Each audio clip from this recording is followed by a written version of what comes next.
Bonjour à tous, on se retrouve pour une nouvelle interview. Donc, comme vous le savez, l'objectif est de vous faire découvrir un peu les experts, les speakers, les conférenciers, les exposants qui seront présents lors de cet événement qui va être juste grandiose et qui tourne autour de l'investissement. Aujourd'hui, j'ai le plaisir d'accueillir Anthony Poncet. Anthony, je te remercie de t'être rendu Je disponible. t'en prie. Salut Euh, Alima. Salut. Donc, ça va être un plaisir d'échanger avec toi, découvrir un peu plus, voilà, quel est ton domaine d'expertise et puis comment tu te places, tu te positionnes un peu par rapport au salon d'investissement, justement, ce que tu as Ouais, prévu. Donc, je vais te laisser te présenter. ouais, tout à fait. Donc, je m'appelle Anthony Poncet, j'ai 41 ans. Je suis aujourd'hui aménageur foncier et marchand de biens. Donc, l'aménagement foncier, c'est une niche du marchand de biens. Ça concerne vraiment les divisions de terrain. Ok, c'est assez spécifique. Qu'est-ce qui t'a poussé à entrer comme ça dans le domaine de l'investissement immobilier? Si tu veux, moi, à l'origine, j'étais entrepreneur de travaux publics. D'accord. Si ça sonne en même temps, ça va pas le faire. J'étais entrepreneur de travaux publics. J'ai eu une société de travaux publics pendant une douzaine d'années. Ouais. Voilà, donc je travaillais dans ce domaine-là, j'avais 35 salariés et mes clients étaient exclusivement des aménageurs fonciers, donc des gens qui faisaient des lotissements et je leur faisais leurs travaux. Et avec le temps, bah, ça m'a titillé, j'ai eu envie de faire ce métier. Donc à côté, j'investissais aussi dans l'immobilier en tant que particulier. Et au bout de quelques années voilà, de faire ce métier, j'ai l'impression de tourner en rond. Et j'ai des clients qui m'ont un peu pris sur l'oreille, qui m'ont expliqué comment fonctionnait ce boulot. J'avais aussi atteint mon indépendance financière de l'autre côté avec mes investissements un peu plus classiques en immobilier locatif. Et puis je me suis jeté là-dedans depuis maintenant un peu plus de 4 ans. Voilà, et ça marche plutôt bien. C'est super. Du coup, tu accompagnes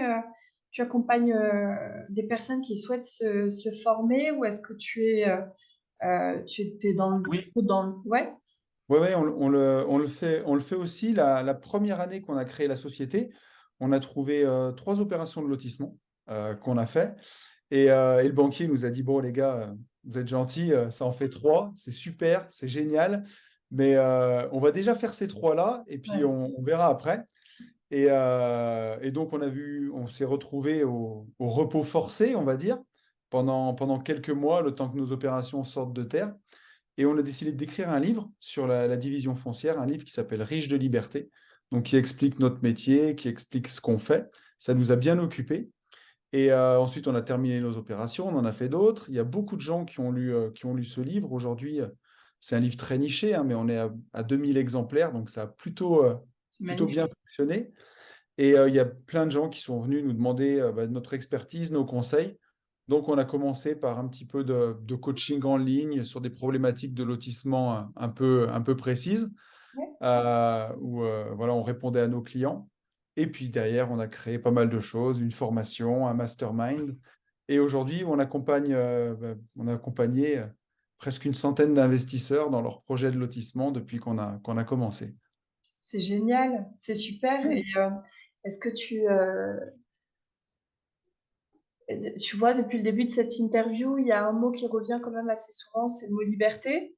Ouais. Euh, Est-ce que pour toi, voilà, rester dans ce domaine d'activité, que ce soit quand tu investis personnellement ou quand tu accompagnes les autres, c'est un moyen de rester libre pour toi? Alors, c'est deux choses différentes. Moi, je suis venu à la liberté. Le fait d'accompagner les gens, ça répond aussi à un besoin chez moi de partage, mais l'un découle de l'autre parce que quand j'ai atteint ma liberté, que j'ai pu quitter mon ancien job où je faisais 70 heures par semaine, où j'avais beaucoup de Ouais. salariés et où je me suis retrouvé marchand de biens et où en quelques mois, bah, j'ai vu que mon plan fonctionnait, quoi, que ça marchait et que j'avais beaucoup plus de temps parce que c'est un métier qui demande de l'expertise. Faut pas faire croire que c'est facile ou qu'on se réveille marchand de biens du jour au lendemain. Mais quand on travaille, en tout cas comme pour tout, c'est le prérequis. C'est un métier bah, voilà, qui permet de se libérer du temps.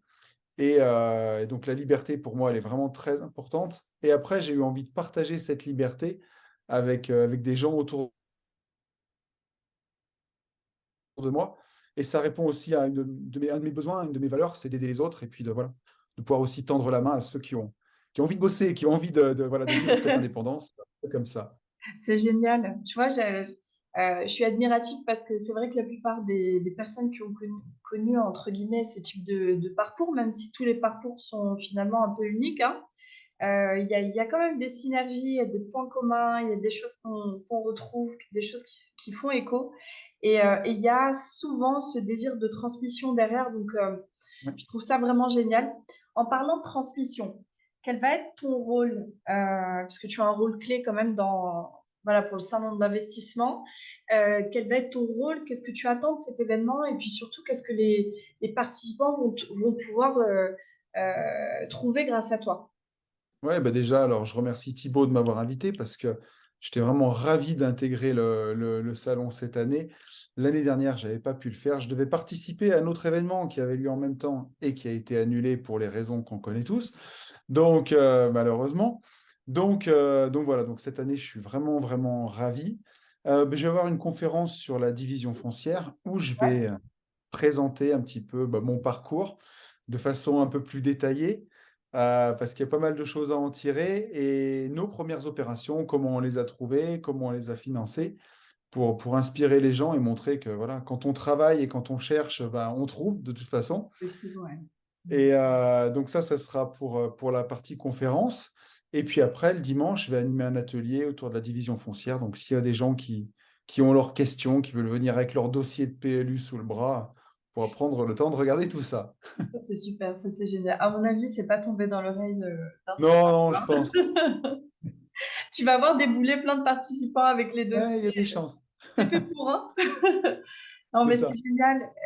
Et si tu pouvais donner un conseil, pas forcément dans ton domaine d'expertise, mais de manière générale, tu vois, tout ce qui touche à l'investissement, ou peut-être le parcours, hein, un parcours de vie Ouais. aussi, quel serait ce conseil? C'est qu'il faut y croire. Et il faut y croire pour soi, et puis il faut y croire pour deux, pour trois, pour 10. Parce que quand on veut vivre de l'investissement au début, il y a deux catégories de gens. Il y a nos proches qui vont vouloir nous protéger, donc ils vont nous décourager, mais c'est par bienveillance, c'est pour nous protéger, pour pas qu'on soit déçus, pour pas qu'on se casse les dents. Il y a ceux qui nous décourageront parce qu'ils sont jaloux, et ça, il y en aura aussi un paquet. Et donc, il ne faut pas lâcher l'affaire, il faut y croire. Et quand on a une conviction, quand on a un rêve, moi, c'était de devenir marchand de biens. Autour de moi, j'ai entendu tout le temps, mais si c'était si facile, tu crois que c'est si facile, tu n'as pas été formé là-dedans. Mais jusqu'à preuve du contraire, il n'y a pas d'école de marchand de biens, il y a rien qui s'apprend à l'école, c'est quelque chose qui s'apprend avec l'expérience et sur le tas. Et j'ai réussi, et j'ai encore plein d'autres rêves que je n'ai pas accomplis, auxquels je crois tous les jours, et parfois des gens qui me découragent. Donc, c'est d'y croire, voilà. Tant qu'on est debout, tant qu'on respire, tant qu'on avance, faut se battre pour ses rêves parce que ça en vaut vraiment la peine. Et carrément, ça fait du bien à entendre, tu vois. Je pense que même si aujourd'hui sur les réseaux on est submergé de pensées positives, d'optimisme, etc., de voir des personnes qui sont passées vraiment par un parcours particulier et qui te confirment que oui, il faut y croire et que c'est possible, c'est toujours, Tu c'est as, toujours bénéfique. toujours en fait un équilibre entre le mindset d'un côté et le passage à l'action. Si tu fais que du mindset et que tu passes jamais à l'action, tu vas avoir un degré de frustration qui va être énorme. Ouais. Mais si tu travailles pas du tout ton mindset et que tu fais que passer à l'action, tu peux aussi faire des conneries ou atteindre des plafonds de verre ou pas avancer. Donc les deux doivent avancer en même temps, Est-ce à que mon tu sens. pourrais, c'est très juste ce que tu viens de dire d'ailleurs, ça fait écho à une autre discussion que j'ai eue, mais bon, on en parlera ailleurs peut-être. Est-ce que tu pourrais aujourd'hui, enfin il n'y a pas de questions bêtes, mais de toutes les questions que tu as pu recevoir, de toutes les interrogations qu'on a pu te faire, te partager, quelle a été la plus étrange? La plus étrange, ouais, il y en a plein. Et il y a des gens qui croient toujours pas qu'on peut vivre de l'immobilier, alors que maintenant j'en vis depuis 5 ans pleinement. Non, et la plupart, c'est que les gens ne croient pas que des bonnes affaires existent. Par exemple, des gens qui me disent, mais donc moi je fais de la division foncière, j'achète par exemple une maison avec un grand terrain, je vends la maison d'un côté et puis je vends un morceau de terrain constructible de l'autre. Ouais. Ils disent, mais si c'est si facile, pourquoi les gens ne le font pas? Et en fait, il faut pas sous-estimer parfois le manque de connaissances ou parfois aussi pour des gens l'envie d'avoir un chèque tout de suite. ils préfèrent avoir un peu moins tout de suite que beaucoup plus dans 6 mois. Tout le monde n'a pas les mêmes finances. Et voilà, il faut présager de rien dans ce métier. Il faut poser des questions, il faut s'intéresser. Il faut aussi s'intéresser aux gens. Et voilà, bien sûr que le marchand de biens, ce n'est pas un philanthrope, hein. Il est là pour gagner de l'argent. Et pour gagner de l'argent en achetant, en revendant plus cher quelque chose qu'il a acheté moins cher. Mais voilà, parfois, il y a des gens aussi qui ont besoin d'être assurés, qui ont besoin d'argent tout de suite. Et le marchand de biens arrive à un moment pour fluidifier les transactions. Et bien sûr qu'on gagne de l'argent, mais on rend aussi service, puis on permet à des gens d'accéder à la propriété avec un terrain, avec une maison. Donc voilà. C'est génial. Il y a qu'un mot qui me vient depuis le début, c'est génial. Tu dégages beaucoup d'optimisme et de, tu vois, de choses positives. Ça fait du Il bien. faut. Comment, alors justement, tu vois, quand tu es face à un projet, comment est-ce que tu détermines la valeur du projet? Pas forcément, tu vois, dans les détails, mais je veux dire, comment est-ce que tu sais que tu es devant une bonne affaire? Pour moi, c'est la connaissance de son terrain. Moi, j'investis à 1 heure maximum de chez moi. Ouais, Parce que aujourd'hui, ma plus grande valeur, c'est mon temps. Je veux pouvoir le passer aussi avec mes enfants, avec ma famille, avec mes proches. Donc, c'est pour ça que je ne prends jamais d'affaires qui sont à 4, 5 heures de la maison. Pour aller les voir, ça serait une journée de trajet. Ce n'est pas envisageable. Donc, l'effet positif de tout ça, c'est que je connais très bien mon terroir. Voilà, enfin, en tout cas, ma zone de jeu. Et, euh, et en fait, c'est avec le temps, tout simplement, quand on s'y intéresse, je connais toutes les communes où j'investis, je connais tous les prix de l'immobilier, je connais bien les quartiers. Donc, chaque fois qu'on m'appelle, c'est souvent pour des affaires qui sont à 15, 20, 30 minutes de chez moi. Donc, je connais très bien, mais ça se fait avec le temps. Voilà, faut pas vouloir brûler ouais. les étapes. Être patient aussi, Faut j'imagine. être patient. Ouais, c'est un métier qui exerce énormément la patience. Mais déjà, l'immobilier en général, il faut être très patient. Rien que quand on trouve une bonne affaire, le temps de signer, de faire une offre, de passer chez le notaire, Ouais, ça fait d'avoir long. son crédit, de financer, il y a une latence qui est énorme. C'est vrai, c'est énorme. Euh, est-ce que tu peux...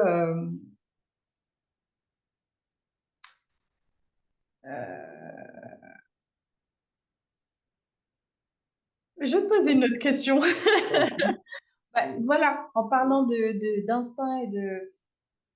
j'ai eu une discussion récemment avec un investisseur qui disait qu'il fallait, et je suis d'accord, enfin, je ne sais pas ce que tu en penseras, on n'utilise pas suffisamment son ressenti et son instinct quand on est dans le business. Et l'investissement, pour moi, c'est un domaine dans lequel on doit notamment enfin, encore plus utiliser cet outil qui est juste hyper puissant quand on prend l'habitude. Est-ce que toi, c'est quelque chose que tu fais? Est-ce que tu préconises d'écouter son instinct et son ressenti avant d'investir? C'est marrant que tu parles de ça, mais c'est très, très important. Bah, pour peut-être les gens qui me connaissent ou ceux qui ne me connaissent pas, j'anime 2 émissions de podcast sur Internet. Donc, il y en a une qui s'appelle Les Gentlemen Investisseurs, qui est plus investissement, et une autre qui s'appelle Une vie de liberté, où c'est tous les 15 jours, ça sort tous les lundis à 10 heures. C'est plus développement personnel. Et j'explique pas mal de choses, et notamment, je parle de la méditation. Et la méditation, c'est quelque chose de très, très puissant qui, quand on la pratique régulièrement, en se concentrant sur sa respiration et en faisant taire un peu le bruit du monde, on vient vraiment se reconnecter à soi. Et donc, il y a des vrais bénéfices à la méditation. Il y a des bénéfices pour les entrepreneurs, notamment une capacité de concentration qui est Ouais, plus profonde et plus rapide, mais aussi, ben, quand on s'écoute un peu plus, quand on se connaît un peu plus, un développement de l'intuition. Donc ça peut paraître ésotérique parce que c'est dur à expliquer. C'est quelque chose, il faut donner sa chance au produit en fait. Voilà, la personne qui va méditer ne serait-ce que 5 à 10 minutes par jour, quotidiennement pendant un mois, au final, on s'en rend compte de ça. Et moi, c'est un outil qui est très très puissant, bien sûr, que j'utilise super souvent et que j'utilisais pas par le passé. Il y a des fois, on a une petite voix qu'on met sous le tapis. Et chaque fois que je l'ai mis sous le tapis, je l'ai regretté en ouais, investissement. ouais. Donc, C'est ouais, souvent comme ça, donc ouais, comme quoi c'est je suis important d'accord d'écouter avec son toi. ressenti. Bon, bah Il y a écoute, des fois, on sait. ça me fait plaisir de la part d'un expert d'avoir cette confirmation parce que j'y crois fortement et je Je suis pense que d'accord. ouais, on aurait vraiment tout intérêt à l'écouter beaucoup plus et peut-être qu'on gagnerait même beaucoup de temps, tu vois. C'est Et certain. comme on disait juste avant avec, avec Guillaume, le souci quand on fait un investissement, c'est que quand on n'est pas formé, on peut perdre beaucoup d'argent et beaucoup de temps aussi quand on fait des Bien sûr. erreurs. Et c'est pareil pour le ressenti. Quand tu l'écoutes pas, je pense que ça doit créer énormément de frustration. Ouais. Surtout que voilà, tu avais quand même la bonne option en tête, mais tu l'as pas forcément suivie. Ouais, puis c'est un peu plus philosophique, mais pour moi, c'est des choses qui sont importantes. Mais tu sais, la vie, elle t'envoie des épreuves. Si tu l'écoutes pas une fois, elle te la remet dans ton chemin. Si tu l'écoutes pas deux fois, elle te le remet dans ton chemin. La troisième fois, en général, elle te la remet avec un peu plus de force et de célérité. De célérité, c'est souvent dans la gueule. Oui, une bonne baffe, une bonne gifle. C'est super. Est-ce que tu voudrais ajouter quelque chose, un truc que tu souhaiterais partager, encore une fois, soit dans ton domaine d'expertise, soit au sens large, dans le domaine de l'investissement? Ouais, qu'il faut pas attendre, hein. Ça va être bateau ce que je vais te dire, mais et surtout encore plus aujourd'hui parce que on a connu un âge d'or là, et surtout de un petit peu ce qu'on fait aussi d'en parler sur Internet, parce que depuis que tout ça, on est dans l'essor, on a connu que des taux qui ont baissé Ouais. et des financements à 110%. Et là, Warren Buffett disait, c'est quand la mer se retire qu'on voit ceux qui nagent sans maillot de bain. C'est un petit peu ce qui risque de se passer dans les mois qui arrivent parce que ça va devenir un peu plus difficile, les taux remontent. Nous, on le voit sur nos affaires de marchand de biens, ça met un peu plus de temps à se vendre.